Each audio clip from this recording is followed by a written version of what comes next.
Acted all alright. Had no need to fight. Tonight.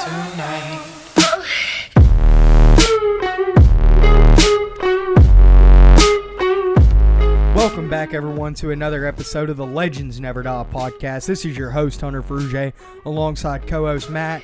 Frank on the tech as always, and we had a big week this week. A lot of NBA free agency. We have International Fight Week coming up this week, some MLB and NFL news. But before we kick it off, we'll give a quick shout out to our sponsor, Legend Gear and Apparel. Go check them out at legendgear.co for all your podcast merch and accessories. And we'll kick it off with NBA free agency. A lot going on. You like how things went, Matt? A lot of surprises. Yeah, the biggest surprise to me was probably the Mike Conley trade. I like it as a play for the Jazz. I think that makes Jazz pretty dangerous. They added another piece too. Who'd you say? Bogdanovich. Yeah. He was my most surprising move. They signed him to the 4-year, $73 million. It's like $17.5 million a year. He shot over 40% from three-point range last year. He's one of the top three-point shooters. Sure. He's Joe Ingles, but better. So they have two. If you take Bogdanovich and Joe Ingles' names and mix them together, it's Bojangles. So you know these boys are about to be solid. But really, who's your most surprising move, like single player wise? I'm going to have to go with Al Horford to the 76ers. I really did not see it coming. They got him on a 4-year, $109 million. I guess he's going to play the 4 and Embiid's going to play the 5 or the other way around. But I'm telling you, man, with him and Tobias Harris at the Sixers, and they're trying to extend Ben Simmons, I think it just happened, you had said, to max contracts and Embiid, that might be the best defensive team in the league, no doubt. Horford, all-pro defense. Tobias Harris and Embiid also are. It takes a lot of pressure off Embiid, I think.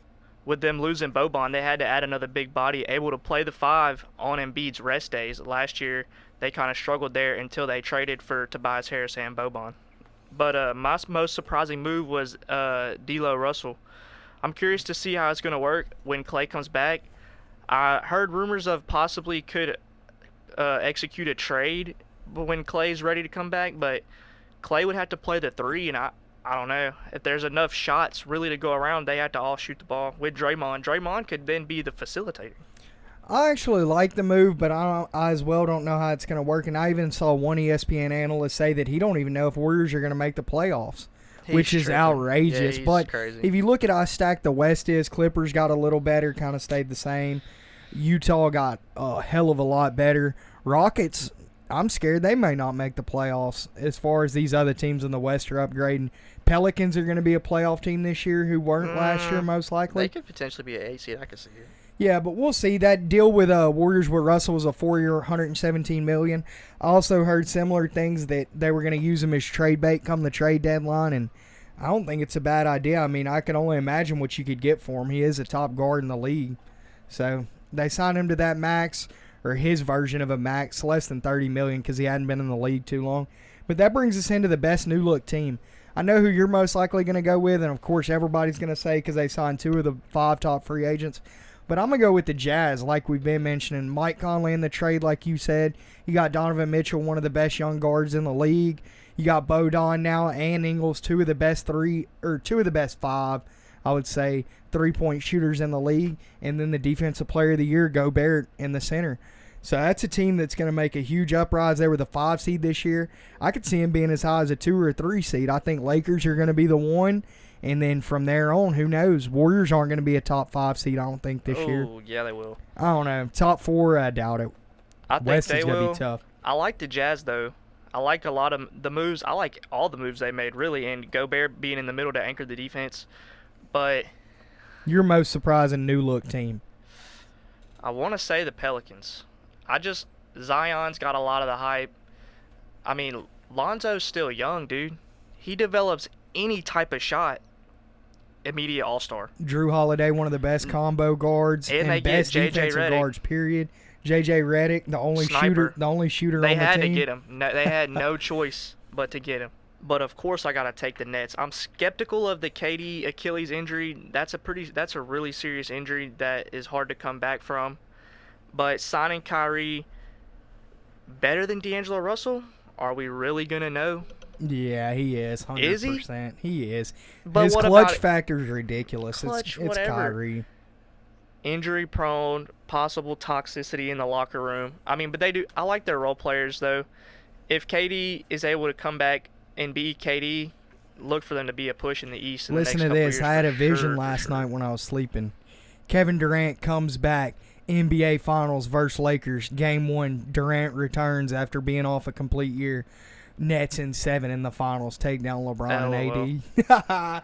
Never. LeBron But I like the would moves swat the that Nets boy off the made. glass. Durant signed the 4-year, 165. He's now the highest paid player in NBA history. He's going to make $42 million next year to sit in a wheelchair. Blows my mind. It's a little bit more than I'll be making. About $41.999 million more. But I like the move there. Kyrie also signed a max 4-year, 141. And then DeAndre Jordan also. You didn't even mention it.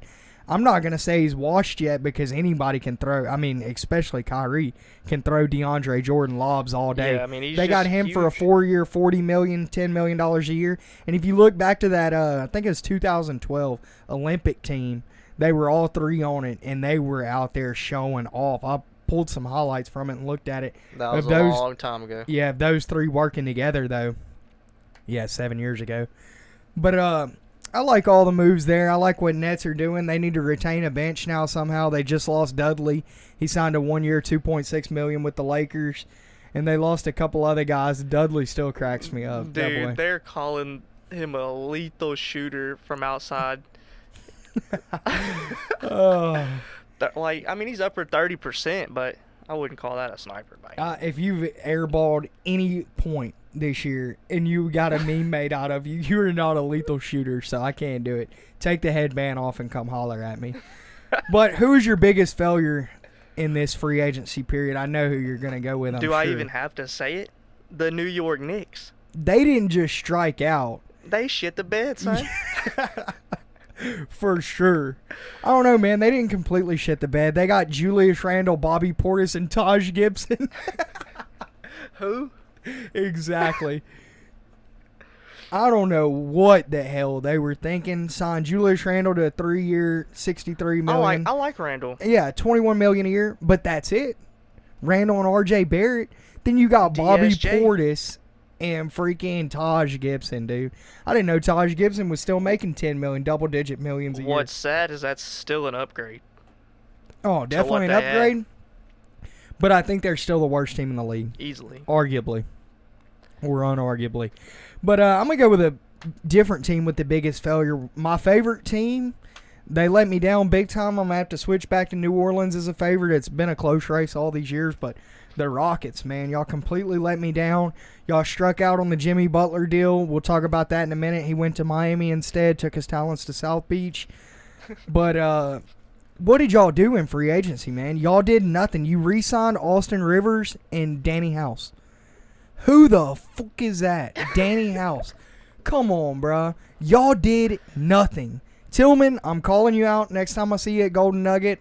I might call you out in person, might get killed, might not make it to the next podcast, but damn. Power moves. You talked about making power moves, and you re-signed Austin Rivers. That's it.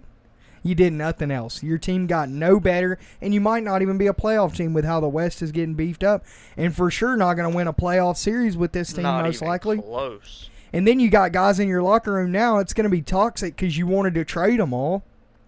They're going to be like, well, damn, they don't even want me here in Houston. They were going to trade me. So they're not going to be playing 100% in my opinion. But that's our best moves, our best new look team, our most surprising move, and our biggest failure. Now we'll move into the other big name moves. I'll run through them quick. Klay Thompson, you could give your opinion on each one. 5-year, gave him the max. He missed out on the super max, as we all know, because he didn't make the all-pro team for the first time this year. You got to make it 3 consecutive years, or 3 out of 5, I believe.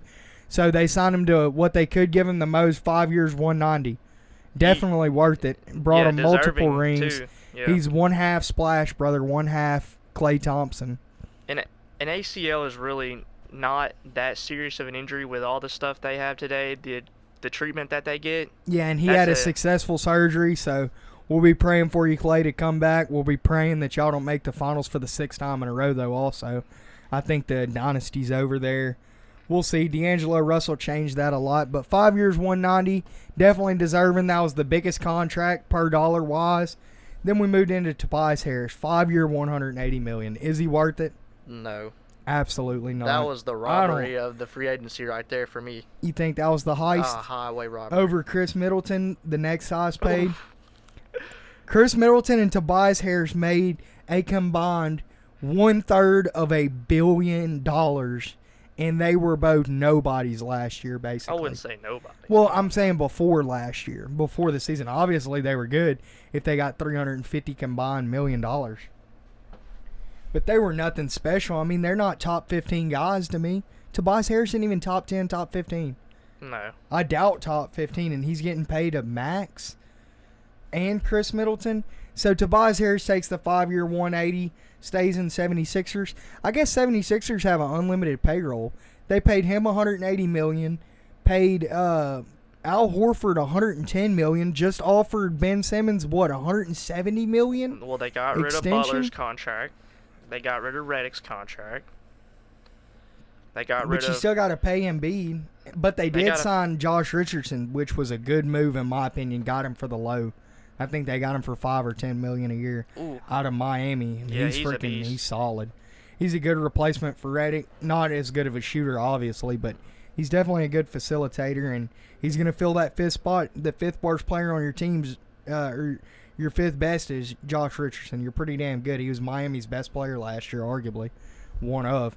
Miami also got rid of Whiteside. They just cleaned house for Butler. I don't know what they're doing over there. Whiteside's a beast, dude. Yeah, I forgot where exactly he went, but he's on Portland. Portland? Oh, Portland made a few moves then. The Trailblazers did make some moves. They signed Dame to a huge contract extension, though. I was like, what the hell? He is Dollar Dame. He raps and plays NBA. They had to pay him for both, you know. I understand. But, yeah, so Tobias Harris and Chris Middleton, both with the 5-year maxes, $180 and $178 million. I don't know about either move. One move I do like, though, is Porzingis, 5-year $158 for Dallas. Going to team up with Doncic and others.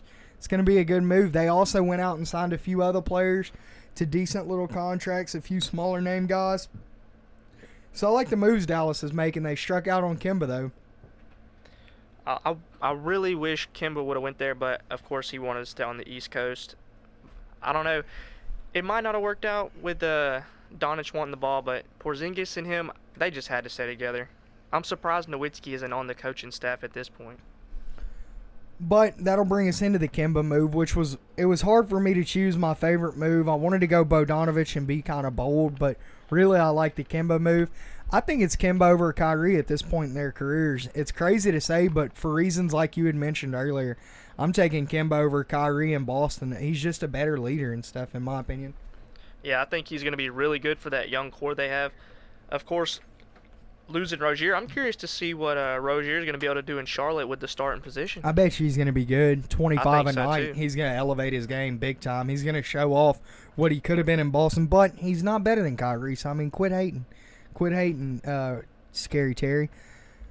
But I like the moves that Celtics have made. They also got Enes Kanter on a small 2-year, $10 million deal. Yeah, Kanter's whatever. But he's better than Baines. He's not Al Horford. Yeah, he's better than Baines. And they could still go get Cousins. I think they have enough money, because nobody's offering Cousins much. Yeah. I'd take him over Kanter for sure. But we'll talk about that in a minute. We're going to leave that alone. But if you look at the starting five that Celtics have right now, they could definitely be contenders in the East. It sucks they didn't re-sign Horford like you said. So the starting five out in Boston, contenders for sure in the East, is Kemba Walker and Jaylen Brown at guard. Then at the forward spots, you got Tatum. Freaking solid. I think he's going to bring it to a whole nother level this year. And we could only hope that Hayward gets back to his old self. And then at center, it's still a question mark, but Kanter's who's filling the void right now. But let's not sleep on Boogie Cousins making a move there, but we'll talk about that in a minute. I would like that move, though. I would like it, too.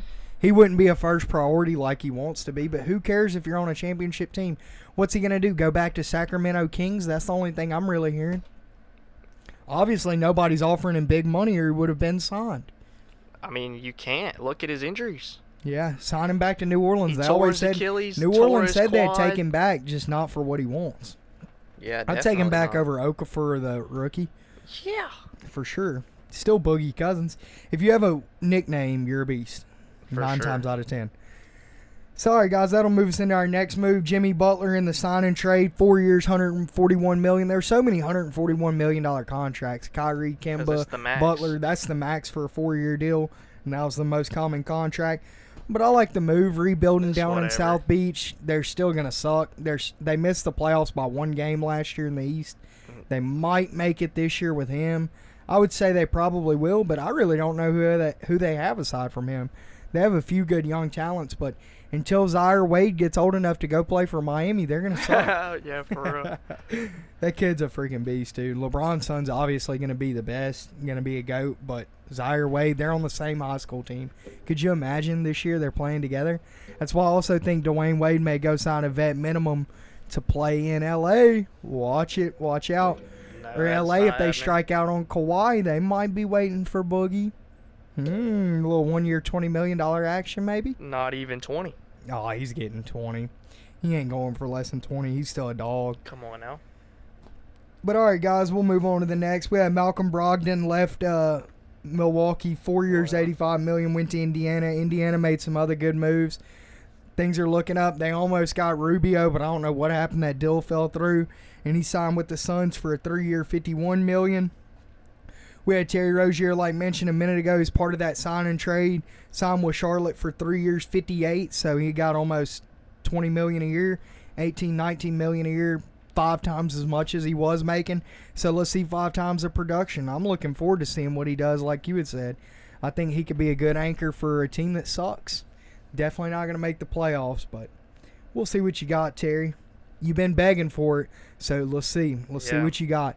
If I was a fantasy basketball player, I'd probably draft him late because I bet he does have a good 20-point per game season, but who knows? I don't know about the move. Charlotte, they just suck, so who really cares? Pat Beverly, I was really looking forward to him moving to another team because I really think he's one of the most underrated point guards in the league just because his defense. He's probably the best defensive point guard in the league that gets no credit whatsoever. He decided to hold tight in L.A. and stay with the Clippers on a 3-year, $41 million deal. Another move I forgot a minute ago, I was thinking of who Dallas had signed that was solid. They got Seth Curry, which is brother of Steph, obviously. Solid 3-point shooter on a 4-year, $32 million. So they got him at a bargain, $8 million a year. That's a good move. Another good move by Cuban. You like that move? I do. What was it he shot from the 3-point line last year? Oh, it was over 40%. Yeah, anytime 40 you're over plus. 40%, you're a top 10 3-point shooter in the league. Yeah, I mean, it's and anytime your Curry. last name's Steph Curry, yeah. Yeah. I mean, Curry, you're a dog. Just So that was a good move. Then we had J.J. Redick, another sniper, on a 2-year, $26.5 million. Shot his way down to New Orleans. I really like it. He's going to be our point guard, I guess. Him and Ball will probably go back and forth. I'm sure Ball's going to get the start just because his name. He's going to come off the bench. You so. think? You think? Yeah. Drew Holiday's going to play point guard probably. Got to. The real Uncle Drew. But no, that's a solid move. As a New Orleans fans, of course, I like that. Then we had Kevon Looney. The best contract possible. He could have made easily $15 million a year going somewhere else, I think. Signed a 3-year, $15 million deal just to stay with Warriors. That's how loyal they are to their people. Like how much they, I guess how good Bob Meyer is at talking his players into staying. They must love Kerr too. Yeah, 3-year, $15 million, $5 million a year. Kevon Looney, he is freaking solid. He's arguably better than Cousins, obviously. He played a big role in their run. Oh, yeah, he's played a big role in all their runs. I mean, 5 years in a row. But, yeah, he stays. I wanted to see him move. That was probably the biggest steal of free agency, in my opinion. That, and like I just mentioned, the Seth Curry for only $8 million a year. That was a good deal as well. And then our boy D. Rose, will a Rose be reborn in Detroit? I highly doubt it, but Detroit was already an 8 seed this year. They got Drummond, Blake Griffin, now Derrick Rose, maybe able to revive his career just a little there. I like the move, and it was only 2 years, $15 million, so it's not like there's a big cap hit, like they're taking a big chance on him. But I would have much rather seen him take a little less money and go play somewhere with some potential of winning it all. But it is D. Rose. I'm biased. He's one of my favorite players ever. I think he would have been an all-time great if he wouldn't have had the injuries. We've talked about it multiple times. But hopefully he does well there. Next up, we had Enes Kanter rounding out our free agency of notable names pretty much. We had him with the 2-year, $10 million to Boston. In the smallest, on a veteran minimum, another player that I've got to give mention to in case he does respark his career is IT. Isaiah Thomas takes a 1-year, $2.3 million to Washington, and I think that may push Bradley Beal out of the picture. They may be expecting a trade for Beal. I'm hearing a trade is in the works, possibly, or it's on the table right now for Steven Adams and a package of a few other picks or so involved also for Bradley Beal. So that's in Bradley Beal teaming up with Russell Westbrook and Paul George, Nerlens Noel, and whoever else OKC has. A couple other solid guys there. I think it'd be a good move. I'd love to see Bradley Beal in an OKC jersey. I kind of like Oklahoma City. I think that's his best chance of being shit. Because John Wall, who knows if he's going to come back 100%. You never know. So I like that move. Still left on the free agency table. That's it with all the big name contracts we signed. We still have 2 big name players left and a few other small guys, veterans. We got Boogie Cousins and Kawhi Leonard. Before the show started, I thought it was about before this week started, I thought it was about a 50-50 that LA or Toronto is going to get Kawhi. I think the Clippers are out of the picture. They still have the cap space open for him to come there, but they struck out on other big name free agents. And he said he was only going to go there if they got one other good name player. So they didn't get that. So I think it's down to LA and Raptors. Heard before the show, Jalen Rose said it's a 99% chance he hears that he's re-signing on a short-term deal with the Raptors. And then Stephen A. says he's hearing that he's going to go be a Laker. Nobody really knows. The other night All I'd heard it speculation. was a done deal Lakers. I heard after the meeting with him, they stripped all the bets off the websites and stuff of where he was going to go. So it had me like strongly considering that he was going to be a Laker. But his meeting, I also heard his meeting with Toronto's not till tomorrow, Thursday, July 4th. So I don't know how they're saying he's already signed a deal there, blah, blah, blah, 99% this, that. Nobody knows. It's 50-50. Either goes to Toronto or he doesn't. So nobody really knows with all these numbers games. I mean, at this point, I kind of want to see him in LA. It's not going to be too bad for the league since a couple other teams are equal, especially if Bill goes to OKC and once Durant comes back in net for the Nets, you got a couple other quote-unquote super teams. 76ers, they got freaking 5 all-stars on their team now if you think about it. So really it's getting pretty evened out. League's getting really top-heavy. I kind of like it. Can't even complain. But I think it would be insane if he went to Lakers because I think that would be arguably the top 3 best active players in the league with Durant being hurt. Yeah, for sure. Unless you put Giannis over Anthony Davis, Curry over Anthony Davis, or Harden over Anthony Davis. No. But I got Davis at 3. I've always been biased towards him, but I think he's better than Giannis, Curry, and Harden. So I'm telling you, 3 best players in the league. It'd be tough to beat. And they're starting to fill their roster out. You know how much money? I was wondering how they were fitting this all together at all. You know how much money Kyle Kuzma's making off his rookie deal? No. $2 million a year. Oh, man. Think about the money he's going to end up making. How much they're going to have to repay his ass. They're going to sign him to a fucking max out the ass. But yeah, along with Boogie and Kawhi, we also have Danny Green. I'm hearing that he's going to coattail Kawhi wherever he goes. He wants to follow him up. He's not too concerned about the money. He just really likes playing with Kawhi, I guess. They must be roommates or something. Jamal Crawford, 40 years old, but still got the best handles in the league. Where's he going to go? I could also see him. I'm going to act like Dustin for a minute. I could see all these last few guys signing with the Lakers on veteran minimums. Jamal Crawford, there you go. Good possibility. JaVale McGee's already a Laker. He could definitely re-sign with the team on a minimum contract. Then you got Patrick McCall. I want Patrick McCall. I mean, he's won the last 5 championships, so shit, I'll take him on my team. He really does have 3 in a row. Send him to the Lakers, and he's winning the Lakers win the championship. Put your money on him. And then Iguodala, where's he going to go? He got traded to the Suns in that part of that move. Was it the Suns or the Grizzlies? I can't remember, but whoever it was released him. Don't know why. Same thing with Kyle Korver, also released. They'll both end up in L.A., I feel Yeah, like. I could see both of them going to L.A. But where do you see the best fit for Boogie Cousins? What do you think? Dude, I like that Celtics play. Either Yeah. that or go back to New Orleans. I like the Celtics play too. I could see New Orleans. I don't want him to go somewhere like freaking the Knicks. The Knicks had a good don't offer on go the to the table. I think Knicks, I guess bro. he turned it down. He probably got tired of Stephen A. talking shit. Knicks, dude. don't go to the Knicks. They're for just going to sure. try again. They struck out and said they're going to try again next year. On who?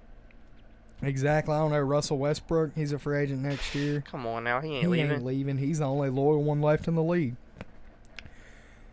But NBA preseason, we'll jump out of free agency there. NBA preseason, we'll get a good look at a couple of our top picks. Zion and RJ will be playing each other Friday in the Summer League.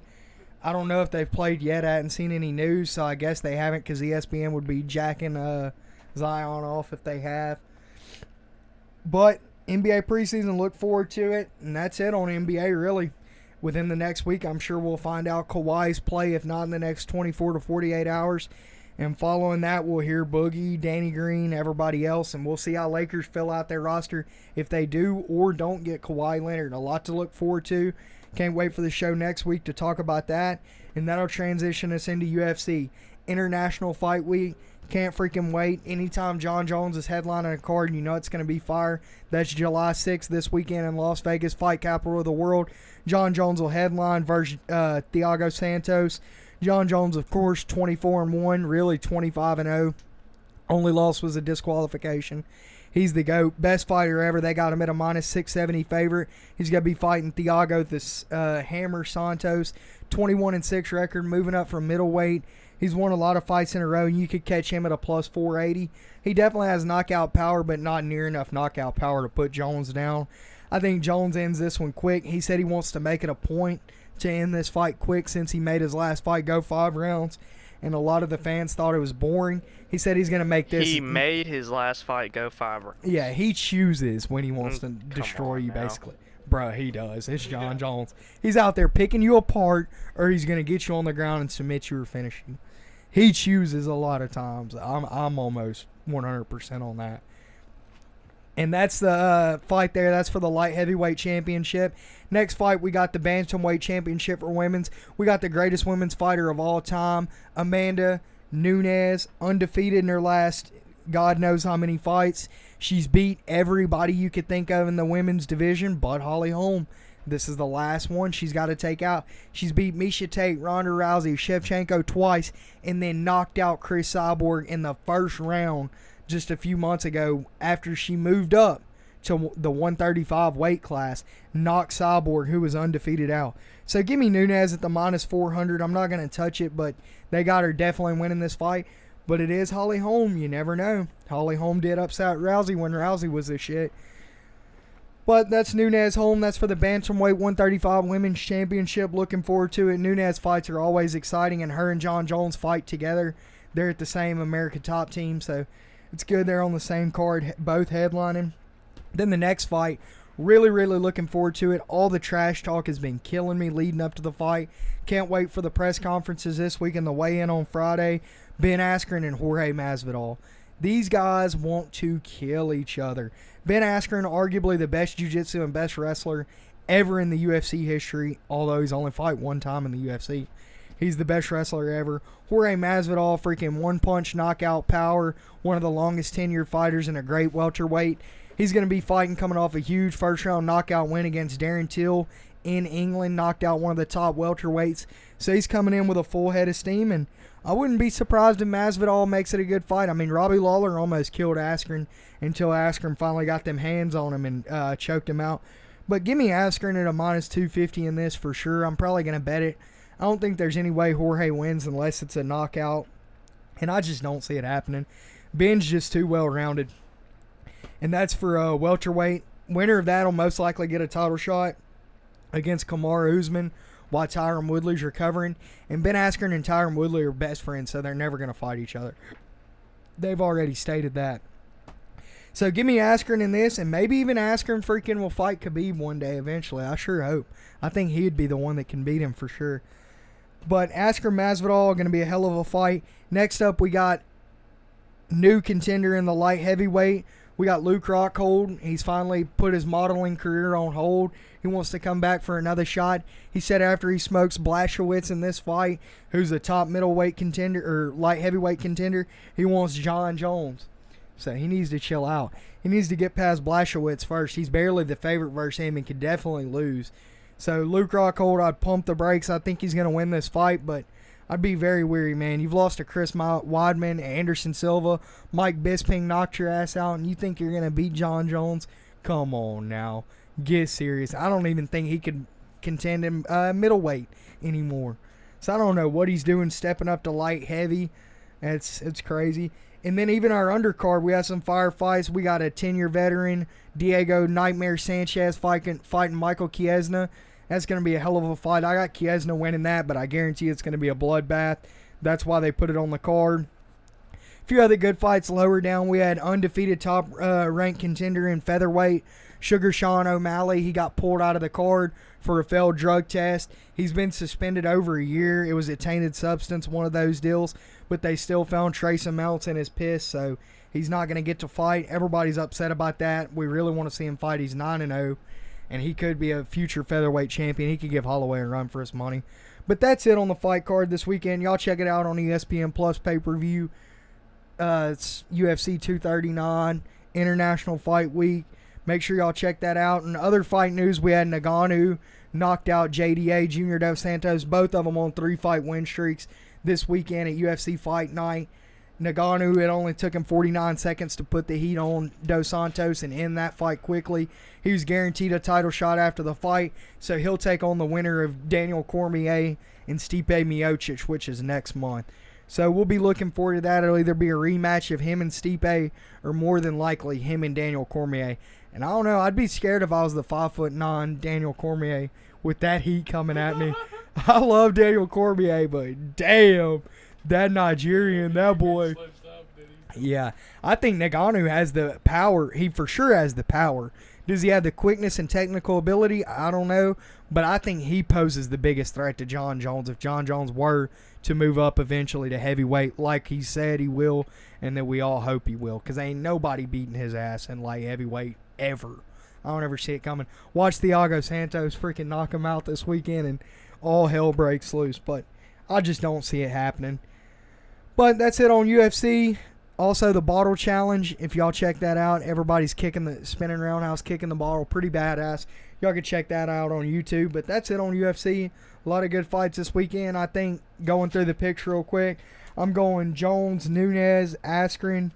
I guess I'm going to go Rockhold, but don't quote me on that. I don't really like that prick, so he might get his ass whooped. And then I'm going to go Michael Chiesna for sure. So, basically, all the favorites. That's a lot of times how UFC goes. No surprises this weekend, but it'll be a hell of a fight. I hope a lot of them go all 5 rounds. I think Nunes and Holm will go the distance, although Nunes never goes the distance. But we'll be looking forward to it. Like I said, y'all get that on pay-per-view at ESPN Plus, and we'll talk more about the fights next week after they're over. Hopefully, we have some new champions crowned and some upsets, possibly. And that'll push us into MLB. We'll start it off with a big RIP to Tyler Skaggs, only 27 years old. Angels pitcher, one of the top up-and-coming pitchers in the league. Found him unconscious in his hotel room the other day before the game. Still no word of anything that's happened. Am I right? Yeah, they said out of respect they're not going to release any results until October. Which, I mean, cool. Yeah, I hope it wasn't an overdose, Whatever. man. I hope he wasn't. It wouldn't surprise me if that's what it was, but I don't want to talk about that. Talk about your Yankees news, though. 31-game streak. Broke like my hand. Broke my hand this week. My wrist, my finger. Fingers for sure broke. I don't know about the other two. We'll see. Not going to tell y'all the circumstances of the injury because y'all would laugh, but it was pretty foolish. I did not punch a brick wall. Anyways, yeah, the Yankees. Or Matt.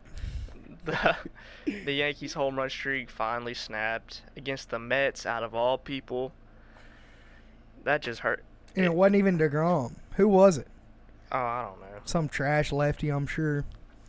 Whatever. But then, yeah, that streak snapped. Then you had Yankees in the London series. Pretty awesome. Yeah, dude, the field was 385 to center. These are grown men. That's probably why they scored 50 Yeah. runs in 2 games.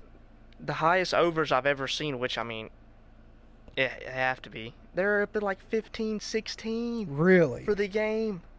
And it hit. Oh my goodness. I didn't know it was that high. That's Yeah. ridiculous. But I think that series was good. London, within the next few years, they're talking about pushing or expanding the MLB, not necessarily MLB, but baseball in general outside of the United States into other countries. So I think it's really good. London, a big capital of the world, one of. So it'd be good to see a move out there. I like that. And then other MLB news, not much. We had all-star second baseman for the Angels. Tommy La Stella broke his tibia. Looks like it hurt so bad, dude. Fouled that ball off his leg. Ouch. He's out 8 to 10 weeks. Going to miss his first all-star game, so that sucks. They'll fill the void, though. Somebody will take his spot, and they need to put Gleyber Torres in. I can't believe he's not a freaking all-star. He's not? No. He's the biggest, Ha! what do they call it? Not a snub? Snub. There's the word. Snub. Dude. I know. How? They've got to throw him in there now that La Stella's out. Does he play second base? Yeah. Yeah, he's in there then. He's played every position this He's year. got to. But I'd be pissed if I was an all-star reserve, you know? Because they put a little asterisk by your name.